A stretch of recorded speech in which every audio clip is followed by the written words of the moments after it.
ఒక వేడి ఎడారిలో ఒంటె, ఆ, మంచుతో కప్పబడిన చల్లని పర్వతాలపై జడల బర్రె. నీటిలో చేప. అవును. ఇవన్నీ ఎలా జీవించగలుగుతున్నాయి? అంటే ఒకే భూమి మీద ఇంత భిన్నమైన ప్రదేశాలు, వాటికి సరిగ్గా సరిపోయేటట్టు జీవులు ఉండటం. చాలా ఆశ్చర్యంగా ఉంటుంది. కదా, ఇది యాదృచ్ఛికంగా జరిగిందా? లేక దీని వెనుక ఏదైనా ఒక పెద్ద డిజైన్ ఉందా? సరిగ్గా అదే ప్రశ్నతో ఈరోజు మన చర్చ మొదలు పెడదాం. ఈరోజు మనం చూస్తున్న ఆధారం ఒక సైన్స్ పాఠ్యపుస్తకం. పాఠ్యపుస్తకమా? కొంచెం బోరింగ్గా ఉంటుందేమో. పైకెలానే అనిపించొచ్చు, కానీ అందులో ఉన్న వాస్తవాల కింద దాగి ఉన్న అద్భుతమైన ఇంజనీరింగ్ సూత్రాలను మనం బయటకు తీస్తే, ప్రతి జీవి తన మనుగడ కోసం చేసే పోరాటంలో ఒక హీరోలా కనిపిస్తుంది. ఆసక్తికరంగా ఉంది. జీవులు తమ పరిసరాలను ఎదుర్కొనేందుకు ఎలాంటి తెలివైన పరిష్కారాలను కనుగొన్నాయో ఈ రోజు లోతుగా పరిశీలిద్దాం. చాలా బావుంది. మీరు పరిష్కారాలు అన్నారు. అంటే ప్రతి ఆవాసం, అంటే ప్రతి నివాస ప్రాంతం జీవుల ముందు కొన్ని సమస్యలను ఉంచుతుంది అన్నమాట. ఖచ్చితంగా. ముందుగా ఈ ఆవాసం లేదా ఇల్లు అనే భావనతోనే మొదలు పెడదాం. ఒక జీవికి ఒక ప్రదేశాన్ని దాని ఇల్లుగా ఏది మారుస్తుంది? కేవలం అడ్రస్ మాత్రమేనా? అస్సలు కాదు. ఆవాసం అనేది కేవలం ఉండే చోటు కాదు. అది ఒక జీవికి కావలసిన ప్రతిదాన్ని అందించే ఒక సపోర్ట్ సిస్టమ్. Support system. అవును. ఆహారం, నీరు, గాలి, రక్షణ, తన జాతిని వృద్ధి చేసుకోవడానికి కావలసిన భాగస్వామి, ఇవన్నీ దొరికే ప్రదేశమే ఆవాసం. ఓ. ఒక రకంగా చెప్పాలంటే ఆవాసం ఒక కఠినమైన పరీక్ష అయితే, ఆ, ఆ పరీక్షలో నెగ్గడానికి జీవి కనుగొన్న సమాధానమే అనుకూలనం. సరిగ్గా చెప్పారు. అదే అడాప్టేషన్. భలే ఉంది ఈ పోలిక. అంటే ఒక జీవి ఒకచోట మాత్రమే బతుకుతుందంటే దానికి వేరే చోట బతకడం ఇష్టం లేక కాదు, కాదు, అక్కడి పరీక్షకు దానికి సమాధానాలు తెలియవన్నమాట. ఖచ్చితంగా. దాని శరీరం, దాని అలవాట్లు అక్కడి పరిస్థితులకు అనుగుణంగా రూపుదిద్దుకుంటాయి. దీనికి అత్యంత అద్భుతమైన ఉదాహరణ ఎడారి, సముద్రం. అవును. ఒకదానికొకటి పూర్తి వ్యతిరేకం. అవును. ఈ రెండు ప్రపంచాలు, వాటిలో ఉండే జీవులు అన్నీ భిన్నం. సరే, ఎడారితో మొదలు పెడదాం. భూమి మీద అత్యంత కఠినమైన ప్రదేశాలలో అదొకటి. అక్కడి ప్రధాన సమస్య నీటి కొరత కదా. అవును. దీనికి ఒంటె కనుగొన్న పరిష్కారమేమిటి? దాన్ని ఎడారి ఓడా అని ఎందుకంటారు? ఎందుకంటే అది కేవలం ఎడారిలో ప్రయాణించడమే కాదు, అది నీటిని పునశ్చక్రీయం చేసే ఒక జీవ యంత్రంలా పనిచేస్తుంది. జీవయంత్రమా? అవును. ఎడారిలో జీవించడమంటే ఒక్కటే సూత్రం: ప్రతి నీటి చుక్కను కాపాడుకోవడం. ఒంటె శరీరం ఈ సూత్రానికి ఒక నడిచే ఉదాహరణ. దాని పొడవైన కాళ్ళు వేడి ఇసుక నుండి శరీరాన్ని దూరంగా ఉంచుతాయి. అది మనకు తెలుసు. అవును. కానీ అసలు అద్భుతం దాని అంతర్గత వ్యవస్థలో ఉంది. అంటే దాని మూత్రం చాలా చిక్కగా ఉంటుంది, పేడ పొడిగా ఉంటుంది. దీనివల్ల నీటి నష్టం చాలా తక్కువ. ఓ. అన్నింటికన్నా ఆశ్చర్యకరమైన విషయం, అది ఊపిరి వదిలే గాలిలో ఉంటే తేమను కూడా తిరిగి పీల్చుకునే ఒక ప్రత్యేక వ్యవస్థ దాని ముక్కులో ఉంటుంది. అవునా? ఇది కొత్తగా ఉంది. దానికి చెమట కూడా పట్టదు. దాని శరీర ఉష్ణోగ్రత పగడిబూట 41 డిగ్రీల సెల్సియస్ వరకు పెరిగినా తట్టుకోగలదు. అంటే దాని శరీరం ఒక థర్మోస్ ఫ్లాస్క్ లాంటిదన్నమాట. లోపలి నీటిని కాపాడుకోవడానికి ఉష్ణోగ్రతను నియంత్రించుకుంటుంది. అద్భుతమైన పోలిక. సరిగ్గా అదే. సరే, ఇది భూమి మీద నీటిని కాపాడుకోవడంలోని సవాల్. మరి దీనికి పూర్తి భిన్నంగా, అంటే నీటిలోనే జీవించే ప్రపంచం, అక్కడ చేపలెదుర్కొనే సవాళ్లేమిటి? ముఖ్యంగా గాలి పీల్చుకోవడమెలా? ఇది మరో అద్భుతమైన ఇంజనీరింగ్ డిజైన్. మనందరికీ చేపలకు మొప్పలు అంటే గిల్స్ ఉంటాయని తెలుసు. అవును. కానీ అవి పనిచేసే విధానంలోనే అసలైన రహస్యముంది. దాన్ని కౌంటర్ కరెంట్ ఎక్స్చేంజ్ అంటారు. కౌంటర్ కరెంట్ ఎక్స్చేంజ్ కొంచెం వివరిస్తారా? అంటే మొప్పల గుండా నీరు ఒక దిశలో ప్రవహిస్తుంటే వాటిలోని రక్త నాళాలలో రక్తం దానికి వ్యతిరేక దిశలో ప్రవహిస్తుంది. ఓ, అలా వ్యతిరేక దిశలో ప్రవహించడం వల్ల లాభమేంటి? దీనివల్ల నీటిలో ఉన్న ఆక్సిజన్ను రక్తం అత్యంత సమర్థవంతంగా గ్రహించగలదు. దాదాపు 80% పైగా ఆక్సిజన్ను రక్తం పీల్చుకోగలదు. 80%? అవును. పోల్చి చూస్తే మన ఊపిరితిత్తులతో గాలి నుండి కేవలం 25% ఆక్సిజన్ మాత్రమే తీసుకోగలం. అంటే మనకన్నా చాలా ఎక్కువ సామర్థ్యం ఉందన్నమాట. చాలా ఎక్కువ.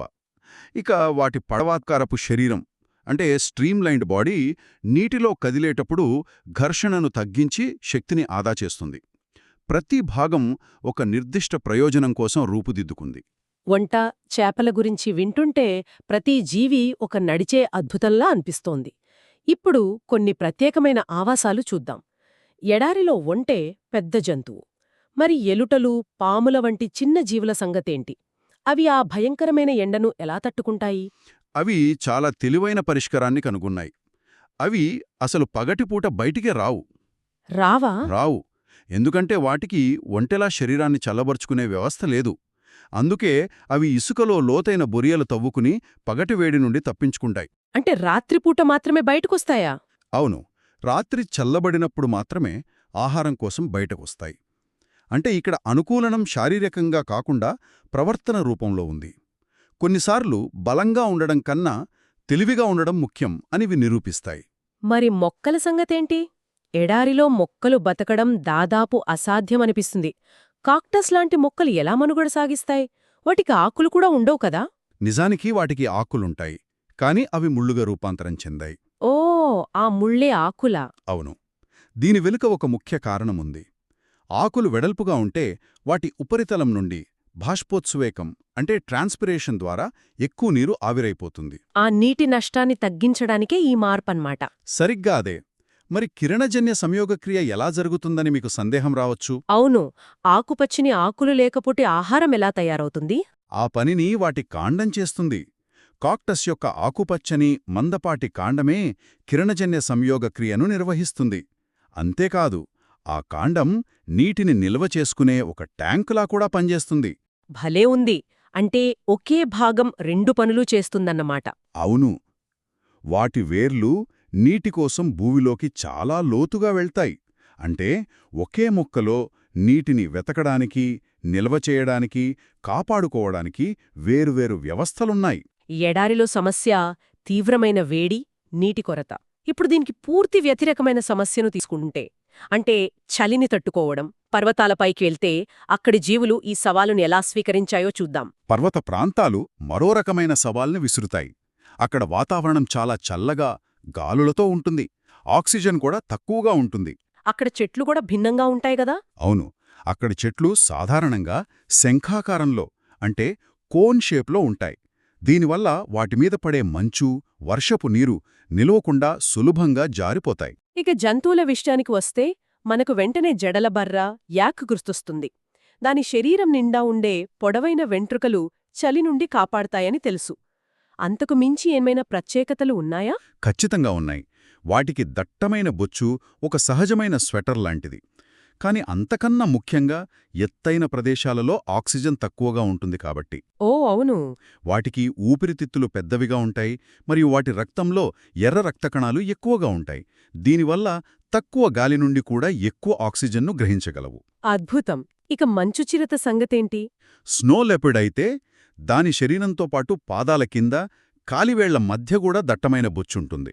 పాదాల కింద కూడానా? అవును. ఇది చలి నుండి రక్షించడమే కాకుండా మంచుమీద నడిచేటప్పుడు స్నో షూస్ లాగా పనిచేసి పట్టునిస్తుంది. ఇప్పుడు మరో ఆసక్తికరమైన ఆవాసం గురించి చర్చిద్దాం. గడ్డి భూములు. ఇక్కడ సింహం, జింక మధ్య ఉండే సంబంధం అనుకూలనాలకు ఒక చక్కని ఉదాహరణ అని మన ఆధారం చెబుతోంది. ఇదొక రకంగా వేటగాడు, వేట మధ్య జరిగే ఒక నిరంతర పోటీలాంటిది. అవును.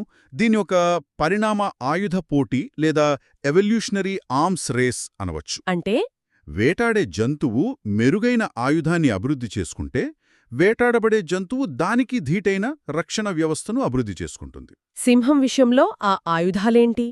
సింహం లేత గోధుమ రంగులో ఉండటం వల్ల అది ఎండిన గడ్డిలో సులభంగా కలిసిపోతుంది. దాని కళ్ళు ముఖానికి ముందు వైపు ఉండటం వల్ల దానికి బైనాక్యులర్ విజన్ లభిస్తుంది. దానివల్ల దూరాన్ని ఖచ్చితంగా అంచనా వేయగలదు. అవును. ఎర ఎంత దూరంలో ఉందో ఖచ్చితంగా అంచనా వేసి దాడి చేయగలదు. మరి జింక తనను తాను ఎలా కాపాడుకుంటుంది? దానికి కూడా ఏవో ఆయుధాలుండి ఉంటాయి కదా? దానికి కూడా అంతే శక్తివంతమైన అనుకూలనాలున్నాయి.